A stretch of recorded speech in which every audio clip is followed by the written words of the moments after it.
விக்னேஷ் முத்து, இந்த தரவரிசை பட்டியலை அமைச்சர் மா சுப்பிரமணியன் வெளியிட்டிருக்கிறார். முதல் 10 இடங்களை பிடித்த மாணவர்கள் யார் யார்? கலந்தாய்வு குறித்த தகவல்கள் இருக்கா?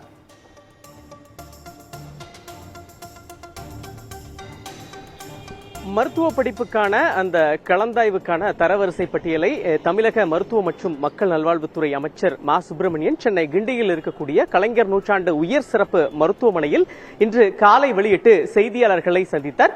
ஒட்டுமொத்தமாக இந்த ஆண்டு கலந்தாய்வுக்கு, அதாவது விண்ணப்பித்தவர்களின் மருத்துவ படிப்புக்கு விண்ணப்பித்தவர்களின் எண்ணிக்கை என்பது 43,000 கடந்திருக்கிறது. இது கடந்த ஆண்டை ஒப்பிடும் பொழுது அதிகம் என்ற ஒரு தகவலை அமைச்சர் செய்தியாளர்களிடம் தெரிவித்தார். மிக முக்கியமாக பொதுப்பிரிவு 7.5% இடஒதுக்கீடு, நிர்வாக இடஒதுக்கீடு என்ற 3 பிரிவுகளில் முதல் 10 இடங்களை பிடித்த மாணவர்களின் பெயர் பட்டியல்களை அமைச்சர் வெளியிட்டார். பொதுப்பிரிவை பொறுத்தமட்டில் முதல் இடத்தை ரஜினிஷ் என்ற மாணவர் பெற்றிருக்கிறார். 7.5% இடஒதுக்கீடு. அரசு பள்ளியில் படித்து இந்த இடஒதுக்கீடில் தேர்வு செய்யப்பட்டவர்களில் முதல் 3 இடத்தை பிடித்தவர்கள் மாணவிகள். அதாவது ரூபிகா, காயத்ரி தேவி, அனுசியா உள்ளிட்ட 3 மாணவிகள் முதல் 3 இடங்களை பிடித்திருக்கிறார்கள். இவர்களில் முதல் 10 இடங்களில் பிடித்தவர்களில் 4 பேர் சென்னை சைதாப்பேட்டையில் இருக்கக்கூடிய அரசு மையத்தில் படித்தவர்கள் என்பது கூடுதல் தகவல். அதே நேரத்தில் இம்முறை திருநங்கை ஒருவரும் 7.5% இடஒதுக்கீடில் தேர்ச்சி பெற்றிருக்கிறார். அவர் கலந்தாய்வில் நேரடியாக கலந்து கொள்ள இருக்கிறார். மருத்துவ படிப்புக்கான கலந்தாய்வு என்பது வருகிற 21ஆம் தேதி ஆன்லைன் வாயிலாக காலை சரியாக 10 மணி அளவிலே நடைபெறும் என்று அமைச்சர் தெரிவித்திருக்கிறார்.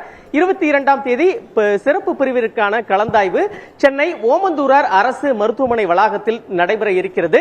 தேவைப்படும் பட்சத்தில் கூடுதலாக 23ஆம் தேதியும் சிறப்பு பிரிவினருக்கான கலந்தாய்வு நடைபெற இருக்கிறது. மிக முக்கியமாக பார்க்கும் பொழுது இந்த முறை மருத்துவ படிப்புக்கு கூடுதலாக 150 இடங்கள் சேர்க்கப்பட்டிருப்பதும் என்ற ஒரு தகவலை அமைச்சர் தெரிவித்திருக்கிறார். ஒட்டுமொத்தமாக 9,000க்கும் அதிகமான இடங்கள் இம்முறை இருக்கிறது. பல் மருத்துவ படிப்புக்கு 2,150 இடங்கள் கிடைத்திருக்கிறது.